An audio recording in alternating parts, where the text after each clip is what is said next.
is our group project video. We're going to be doing the preparing solutions and calibrations curve. Then first of all, what is a calibrations curve? So pretty much it's a graph that shows measure of variable changes over a known concentration. And then the formula is y equals mx plus b. Y is the measured variable changes. M is the slope. X is going to be the known concentration, and B will be the intercept. And some uses for chemistry is usually to determine an unknown concentration of an unknown substance. And we do that by first plotting down the known standard concentration, and then finding the best line that fit, and then using that to find the unknown substance. Some real-world examples would be finding heavy metal pollutants in water samples, and then there's another study that used it for nutrition concentration in water samples from Lake Victoria.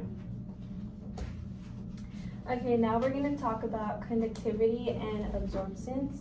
So starting off with conductivity, what is conductivity? It's basically how much electricity a solution can conduct.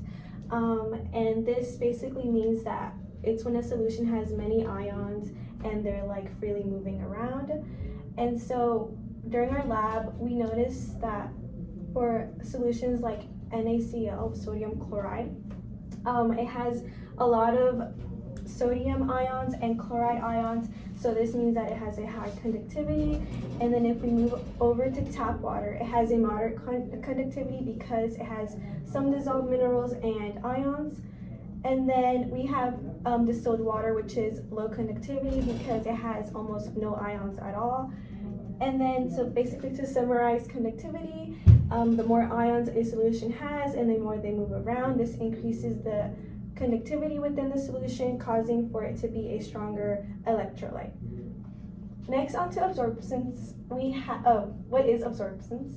Absorbance is the measure of light that a solution how much a solution absorbs light during a certain wavelength. And so basically for our lab, when we recorded how much light cranberry juice can absorb during 516.6 nanometers, we noticed that because the cranberry juice was so highly concentrated, it was difficult for the light to go through, meaning that this caused for a high absorbance level. And then we can also notice a pattern when we see here that cranberry juice is at a 16% concentration. It has a 0.526 absorbance. And so as we go down and decrease the percentage of concentration, we notice that the absorbance cuts in half. So this means that it is directly proportional. So experimental data and results.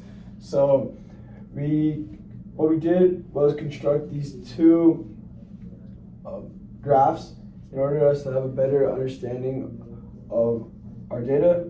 So for the first one, the absorbance, by answering the different concentrations of cranberry juice, which we found through the dilution calculations.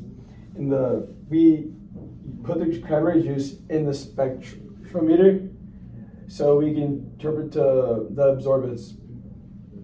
And then for the second graph, the conductivity and versus the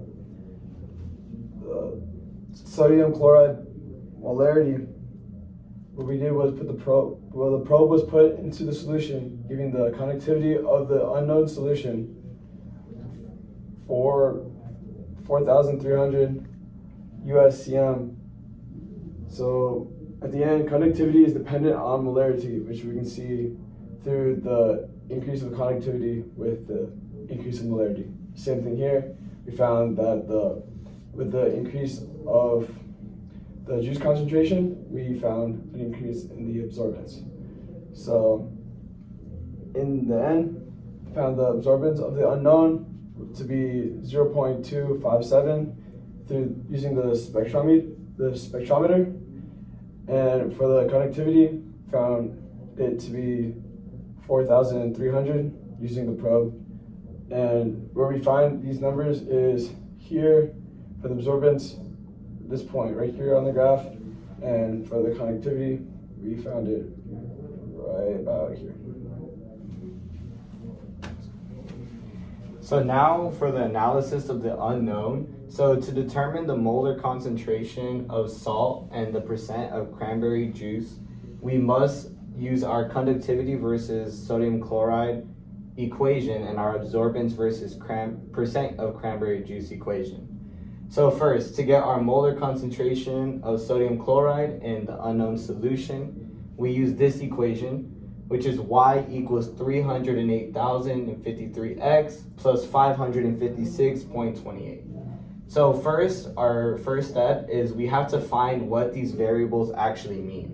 So y is our conductivity, which we found to be 4,300 microsiemens a second, and x to be our sodium chloride concentration in terms of molarity. So now our first step is to plug these values in, whatever we have. So we only have y here. So we would plug in our y, which is 4,300 microsiemens a centimeter, which equals 308,053x plus 556.28.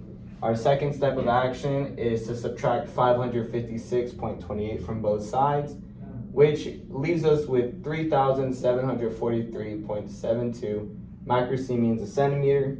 To finally get x isolated, we must divide that by 308,053.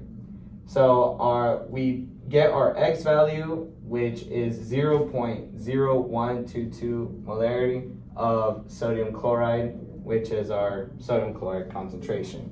So now moving on to our percent of cranberry juice in the unknown solution.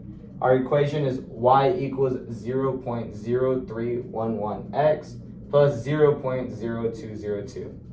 We now have to establish what our variables mean again. So y is our absorbance, which we found to be 0.257, which also has no units of measurement because absorbance does not have a unit of measurement.